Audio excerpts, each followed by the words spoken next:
Miei cari confratelli SDV, mia carissima famiglia salesiana, carissimi giovani animatori, giovani catechisti, a tutti un saluto oggi quando abbiamo finito il capitolo generale 28.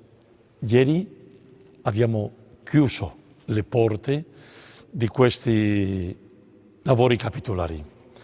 Un capitolo generale 28 che io ritengo che ricorderemo come veramente speciale, tra virgolette, per tutto quello che abbiamo dovuto vivere e le risposte che abbiamo dovuto dare nel tempo che venivano tutte le cose di questa pandemia, fino al momento dove le autorità hanno detto non si può avere raduni delle persone, e abbiamo detto, bene, anche noi con un senso di responsabilità e cittadinanza dobbiamo finire.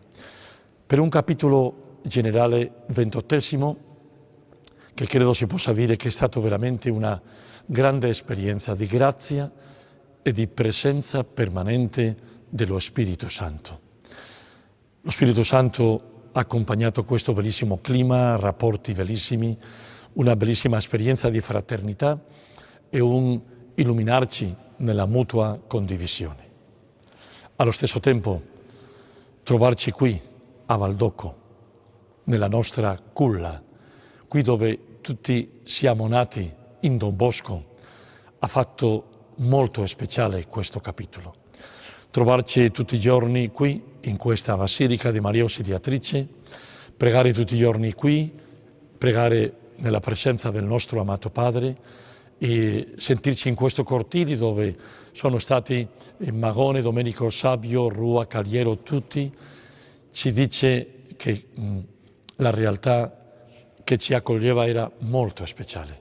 Qui dove abbiamo tanti anche dei nostri santi, Don Bosco, Madre Mazzarello, Domenico Savio, Beato Michele Rua, Beato Filippo Rinaldi, tutto ci parla anche di cammino di salesianità, ma un cammino che è di santità. Allora non posso fare un riassunto breve di tutto il capitolo, per questo faccio una scelta di 2 punti molto semplici. Uno viene del momento della settimana vissuta con giovani di tutto il mondo. Hanno potuto venire 16, altri per i motivi della pandemia non sono arrivati. È stato bellissimo trovare i giovani, ascoltare a questi giovani, e vi dico che loro ci hanno lasciato un messaggio molto significativo quando ci hanno detto: carissimi salesiani, noi vi amiamo. Carissimi salesiani, noi abbiamo bisogno della vostra presenza in mezzo a noi. Abbiamo bisogno di essere accompagnati da voi e da tanti nella nostra famiglia salesiana. Vi chiediamo di essere anche amati da voi e vi chiediamo da voi di avere in voi i salesiani che possano mostrarci come è l'amore di Dio verso di noi. Non ci hanno chiesto delle attività, non ci hanno chiesto altre costruzioni, ci hanno chiesto mostrarci l'amore di Dio verso di loro. E una seconda realtà molto bella, molto presente in tanti momenti è stata questa: la decisione, la scelta di dire oggi salesiano deve significare portare nel cuore specialmente ai ragazzi, le ragazze, i giovani, specialmente i più poveri, i più bisognosi, i più sfruttati, esclusi.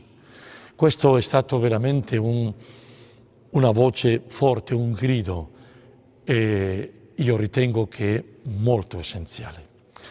Finisco dicendo che in questi giorni dove una grande pandemia colpisce tutto il mondo, tutte le nazioni, mette in una grande crisi economica, ci parla della fragilità umana, ci parla nella nostra libertà di come un virus può veramente farci vedere che non siamo onnipotenti, però Dio sta presente anche nei tempi difficili.